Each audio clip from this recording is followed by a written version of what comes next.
मैं हूं अरमान आसिफ और आप देख रहे हैं अरमान आसिफ ऑफिशियल।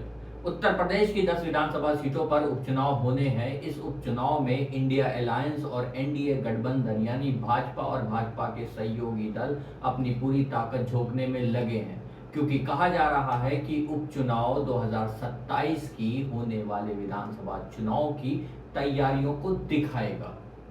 अब ये जानिए कि किस किस विधानसभा सीट पर उपचुनाव होने हैं।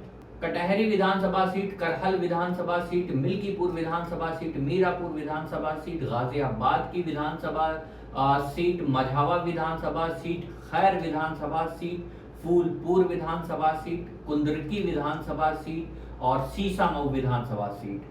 इन 10 सीटों में जो 9 सीटों पर उपचुनाव होने हैं वो 2024 में लोकसभा में आए परिणामों की वजह से होने हैं, जबकि जो सीसामऊ सीट है वहां से इरफान सोलंकी की विधायकी चले जाने के बाद से ये सीट खाली हो गई थी। अब ये भी समझ लीजिए कि किस सीट पर किसने किसने चुनाव लड़ा।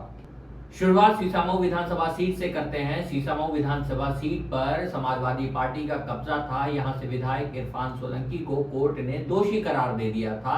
सजा के ऐलान के बाद से उनकी विधायकी चली गई थी, जिसके बाद से ये सीट खाली हो गई थी। वहीं कटहरी विधानसभा से लालजी वर्मा विधायक थे। वो अंबेडकर नगर सीट से लोकसभा चुनाव लड़े थे और जीत हासिल की थी, जिसके बाद से कटहरी विधानसभा खाली हुई थी। करहल विधानसभा सीट से सपा अध्यक्ष अखिलेश यादव विधायक थे। कन्नौज से लोकसभा चुनाव जीतने के बाद से उनकी करहल सीट भी खाली हो गई थी। अब हम बात करेंगे मिल्कीपुर विधानसभा सीट की। हालांकि अयोध्या की मिल्कीपुर विधानसभा सीट पर सबकी नजर होगी, क्योंकि इसी विधानसभा सीट को छोड़कर चुनाव लड़े थे अवधेश प्रसाद। जी हां, हम उन्हीं अवधेश प्रसाद की बात कर रहे हैं जिन्होंने अयोध्या से चुनाव जीता है। कुछ दिन पहले अवधेश प्रसाद का हमने इंटरव्यू भी किया था, लिंक डिस्क्रिप्शन में है, आप जाके वो पूरा इंटरव्यू देख भी सकते हैं। मीरापुर विधानसभा सीट, मीरापुर विधानसभा सीट से राष्ट्रीय लोक दल के चंदन चौहान विधायक थे। उनके सांसद चुने जाने के बाद ये सीट खाली हुई थी। अब यहाँ पे भी उपचुनाव होने हैं। गाजियाबाद विधानसभा सीट से भाजपा के अतुल गर्ग विधायक थे। गाजियाबाद लोकसभा सीट से भाजपा के टिकट पर जीत हासिल करने के बाद वो सांसद बने थे, जिसके बाद से गाजियाबाद की ये सीट खाली हो गई थी।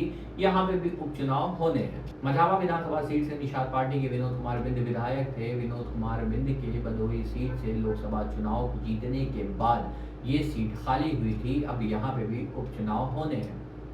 अलीगढ़ की खैर विधानसभा सीट पर भाजपा से अनूप सिंह का कब्जा था। इसके बाद अनूप सिंह को हाथरस से उतारा गया, जहां पर उन्होंने जीत दर्ज की, जिसके बाद से खैर विधानसभा सीट खाली हुई। अब यहां पर भी चुनाव होना है। फूलपुर विधानसभा सीट पर भाजपा विधायक प्रवीण पटेल का कब्जा था। इसके बाद उनको लोकसभा चुनाव भी लड़ाया गया, जिसमें उन्होंने जीत हासिल की। इसके बाद फूलपुर विधानसभा सीट भी खाली हो गई। कुंदरी की विधानसभा सीट से जियाउर रहमान बर्क विधायक थे। वो संभल से लोकसभा सीट से सांसद चुने गए, जिसके बाद से ये सीट खाली हो गई। आपको बता दें कि इस सीट पर सपा का दबदबा हमेशा से रहा है। पिछले 3 विधानसभा चुनाव के नतीजे यही बताते हैं। हालांकि इस उपचुनाव में कांग्रेस 50-50 का फार्मूला चाहती है, मतलब 10 में से 5 विधानसभा सीट पर चुनाव लड़ना चाहती है। अब इसमें इंडिया गठबंधन में कितनी सहमति बनेगी ये तो कुछ ही दिन में तय हो जाएगा। फिलहाल के लिए इतना ही। Signing off from Arman Asif official.